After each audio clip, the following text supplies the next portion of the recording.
Welcome to another quick and dirty review. I'm Joe. Oh, I'm Faust. And we are doing Trainspotting 2. Horrible accent. I know. Yeah, but we're not going to do accents. Yeah, we're not going to do accents. But we will preface this with it is a Danny Boyle movie. It is from the United Kingdom. Yeah. It is set in Scotland. There you go. So, it's really hard to tell because it's Trainspotting. It's a drug movie. I've lost it all. Yeah, so there are some pretty heavy accents throughout this kind of thing, but they do their best to make it accessible to all audiences, really. And if you are used to that kind of thing, this isn't really an issue. But if you have trouble understanding accents in most of the media coming out of those kinds of areas, then you might have trouble with this one. So let's preface this for just a second. Trainspotting 2 takes place roughly 20 years after the original one, where we left Ewan McGregor,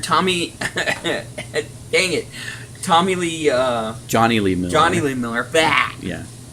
Ewan McGregor, Ewan Bremner, Robert Carlyle, and Johnny Lee Miller reprise their roles, along with cameos from some of the other previous cast.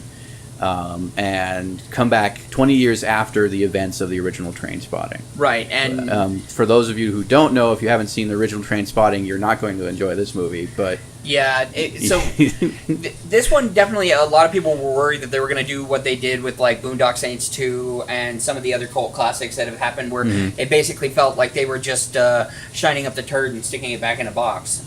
They did not do that with this movie. Yeah, I mean, some people could make that argument, but really it'd be the people who weren't paying attention, because this really is the update of people who have, the people from Trainspotting who were under the grip of drugs and in that sort of lifestyle, and the effects on how it affected their lives when Renton takes off with the money and lives abroad for 20 years and then has to spontaneously return because his life falls apart. Right, and they don't quite give that away right at the beginning, but that's not too big of a spoiler. Yeah, that's the, what's the word, the catalyst for the rest of the events. Right. Yeah. So we see Johnny Lee Miller's character. He reprises, and he's of course angry like he's always been, especially with Ewan McGregor's character.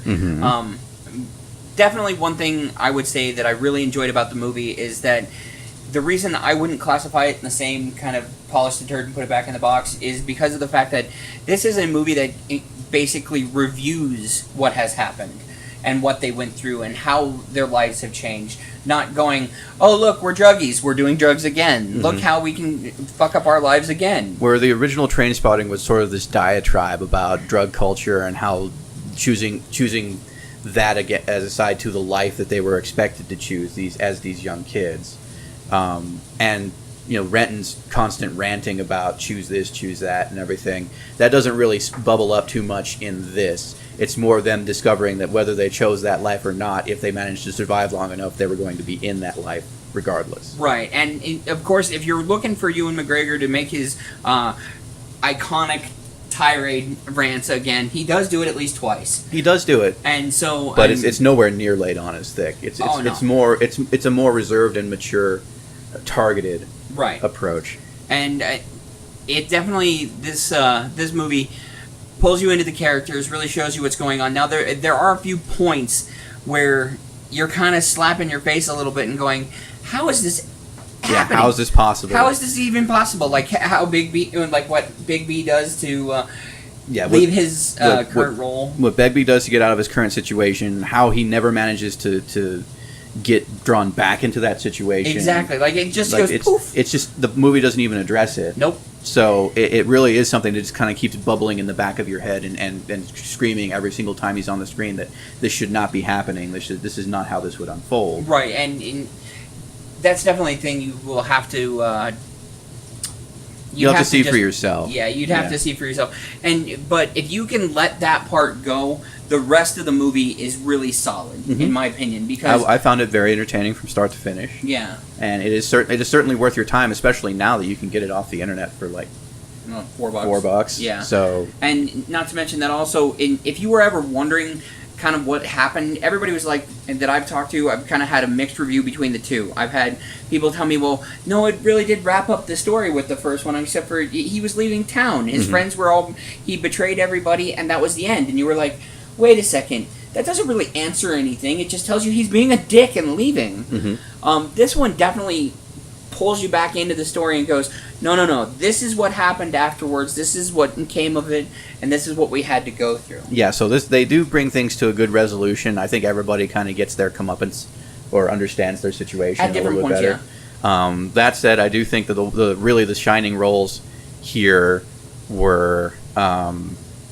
Ewan Bremner, Spud. Yes, Spud really shines in this one. Ewan Bremner has had some really key roles in different movies that most people don't give him credit for. Yeah, he's one of those quintessential kind of like, oh, that guy. Yeah, and nobody really knows his name, Mm-hmm. but if you watch Trainspotting, you know who Spud is, Mm-hmm. and he delivers quintessential Spud in Mm-hmm. this movie, and he definitely also he is the voice of reason in a lot of spots, Definitely. which did not happen in the first one.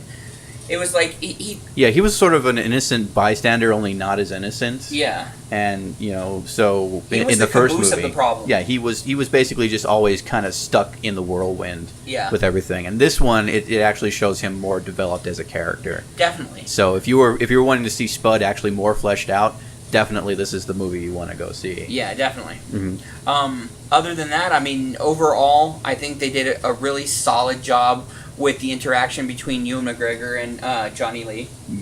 So Yeah.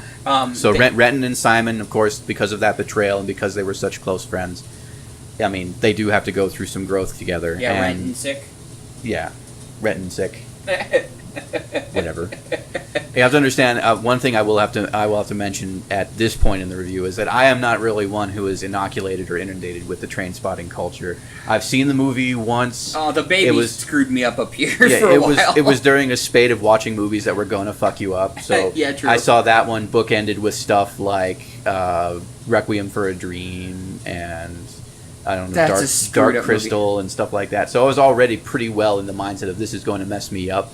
Or this is trying to mess me up, but then seeing that and seeing the comparisons that it draws from stuff like Nowhere or SLC Punk or something like that, and being in that same sort of age group for that mindset, it didn't really strike too many nerves that weren't already singing and aching from being hit too much by those kinds of movies. So if you've already been kind of inoculated against it, that I can understand not being too involved. But if you've seen Trainspotting and you want to know more, Trainspotting 2 is definitely the movie to see. It's not going to disappoint you. Like, what was that one you said? Boondock Saints 2? 2.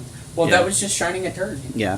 So it's not a polished turd. It's got a lot of polish though. Yeah, it's a great movie. Spend the $4, pick it up, watch it with a friend. Definitely don't expect as much of a drug experience as the first one. Yeah, drugs do feature, but it's not going to be those it's not going to be like some interpretation of trying to show sober people what drugs are like, or trying to do that Stairs Great reefer madness kind of thing of like, here's what drugs are like when that's not really what drugs are like. Yeah. Other than that, don't forget to like and subscribe. Yep. And if we get 1,500 individual unique comments, we'll be forced to go see My Little Pony.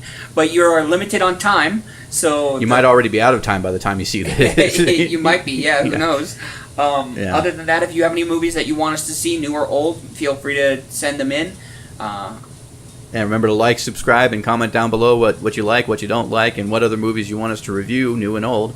And we will see you guys next time. Thank you.